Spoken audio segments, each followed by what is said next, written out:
Dans cette profonde transformation de la formation professionnelle, la véritable révolution, c'est sur le système d'apprentissage qu'elle s'exerce. En ouvrant l'apprentissage à tous, c'est-à-dire en permettant à n'importe quel établissement de formation ou n'importe quelle entreprise de devenir centre de formation d'apprentis.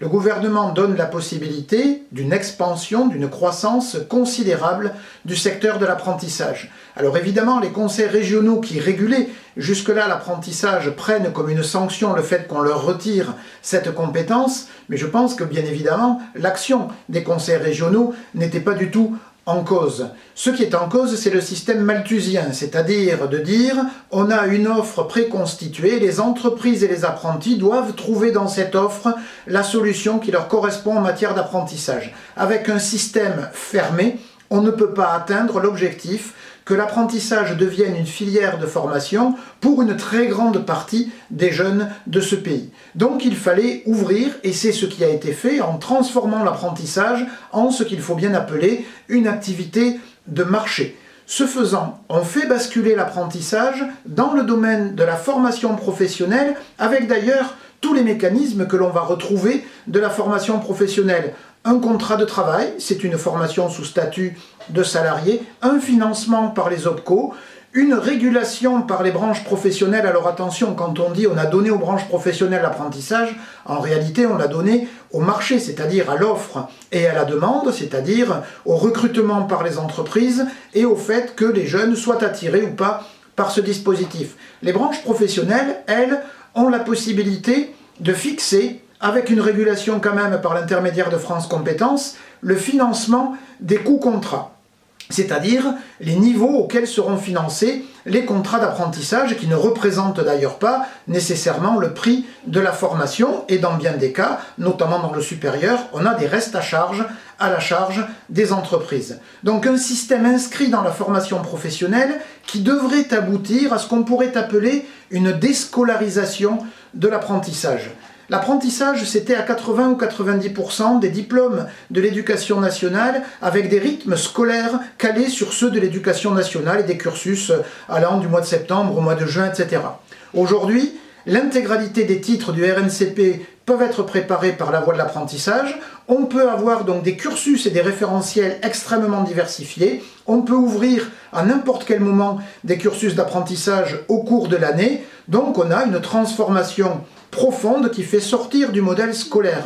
Et cette sortie du modèle scolaire va également aller sur les modèles pédagogiques.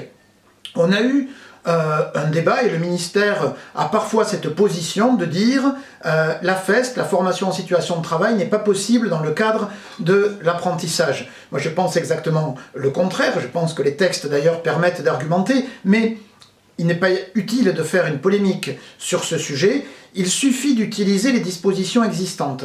Un CFA peut confier à une entreprise ou à des entreprises tout ou partie de la formation que ce CFA est censé assurer.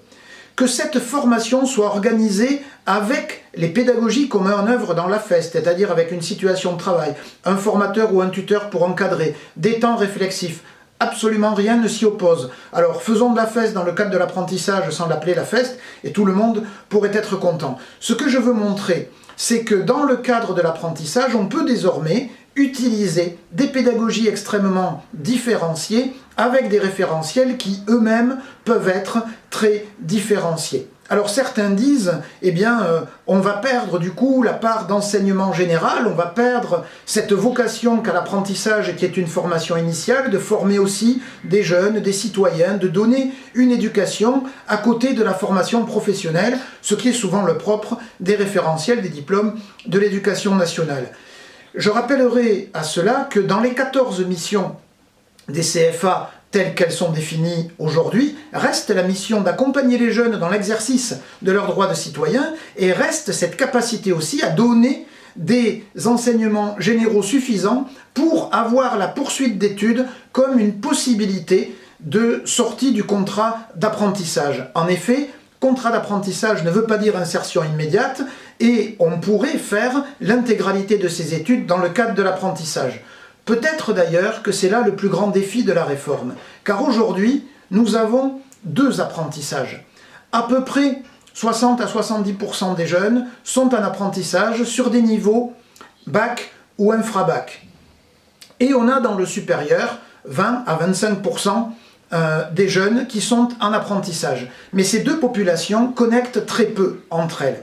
C'est-à-dire que très peu de jeunes qui ont commencé l'apprentissage avec un CAP ou avec un bac poursuivent ensuite un apprentissage dans le supérieur. Et inversement, les jeunes qui sont en apprentissage dans le supérieur ont généralement conclu leur premier contrat d'apprentissage alors qu'ils étaient déjà dans l'enseignement supérieur. Peut-être que le plus grand défi de la réforme serait de réconcilier ces deux populations et de faire que l'apprentissage soit un système continu qui permette de rentrer dans un système de formation qui donne finalement la durée d'études que l'on souhaite ou que l'on peut suivre effectivement. C'est à cette aune-là que l'on mesurera le succès de cette très profonde transformation.